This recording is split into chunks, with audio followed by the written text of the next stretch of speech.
Now, I love the fact that you're a smoker, but are you constantly getting told off for it? I am. I actually gave up for 2 months. I started again about 3 weeks ago. I got told off a little bit. Yeah, people are really like, why do you smoke when you sing? But I was smoking before I was singing. Yeah, so very true. Now, I believe you don't drink. Is that right? That went out the window as well. Now, you know what, right? Now, listen, right? When I work, I don't drink, but touring is a different thing. Like, it's really difficult because for 5 months while I was promoting Setting Up 21, I wasn't drinking, I wasn't smoking. I had all these really strict rules. I wasn't allowed to eat citrus or eat spicy food or drink fizzy drinks. And my album started going #1 worldwide, and I was with my band, and every time we went, they'd all go and celebrate because it's as much them as me, you know. And I'd have to go and sit on my own in my dressing room and have a steam. Really hard to enjoy things when you have to be on your own because you're not allowed to talk to people because you've got to rest your voice. Like, you've got to give up on that and just embrace it. And true, I'm 22 and I'm locking myself in my dressing room and my record's #1 in America. Do you know what I mean? Like, yeah. You know, I'm going to have a glass of champagne, and if I want to have a bottle of red, I'll have 2, you know. Half my band are Australian and they love a drink. Well, see, we do love a drink, and I know that you don't want to get on a plane and come here, but what is it going to take, Adele, to get you to come to Australia? They have to put me on a plane when I think I'm going to, like, Berlin or something, and it turns out that we're going to Sydney. Now, Album of the Year is what people are saying, and mainly because it's such a win for music. It's not Britney, it's not Rihanna, it's a fresh sound and one that hasn't been in the charts for a long time, and I think they're very, very happy to hear it return. I don't know what to say about that, because I'm a huge fan of pop music. I just seem to resonate more towards kind of acoustic, honest, and kind of moving music rather than get your tits out music in terms of for me to sing. But I do, you know, do absolutely adore it. It doesn't feel right if I was to do it. But I don't listen to music like my own. I listen to ooh na na, what's my name? I listen to all that stuff, you know. Ever thought of collaborating with Rihanna? And if she asked, would you say yes? Oh my God, of course I'd say yes.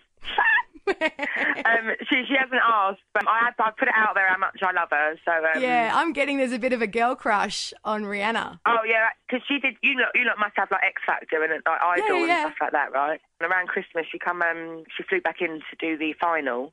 And she did Unana. I always call it Unana, what's my name? It's a joke I've got with my friends. It's what's my name, that one.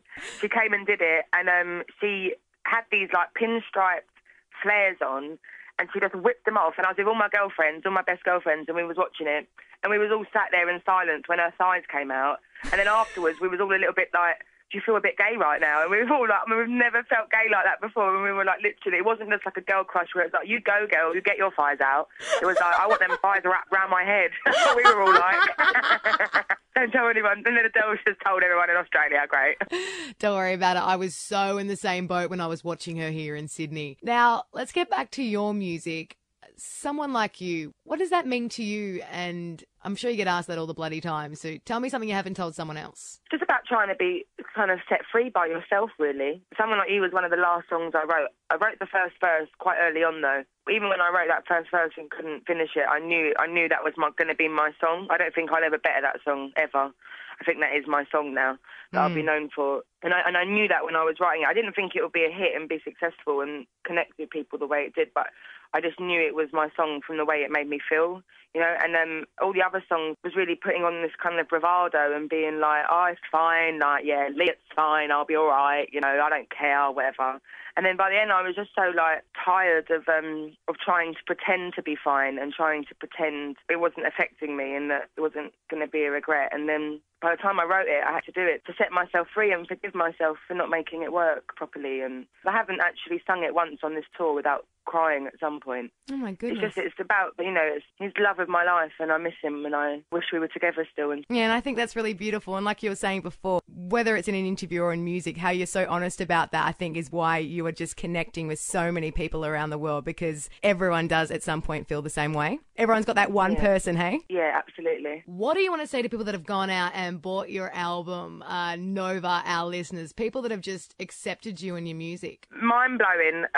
Thank you very, very much to anyone there who supported my record, and I will be coming at some point. I just can't give you a specific date yet. But, you know, I find it quite bizarre how music travels for people in Australia to be buying my record when I'm some random girl from North London in the UK. It's making my hair stand on edge right now on my arm. So thank you very, very much. And I promise at some point I'll come and give it back to you by playing for you, I promise. And thank you very much for playing my songs as well. I think we just need to get Rihanna maybe in Australia. Get Rihanna to move to Australia. You'll be here in a second.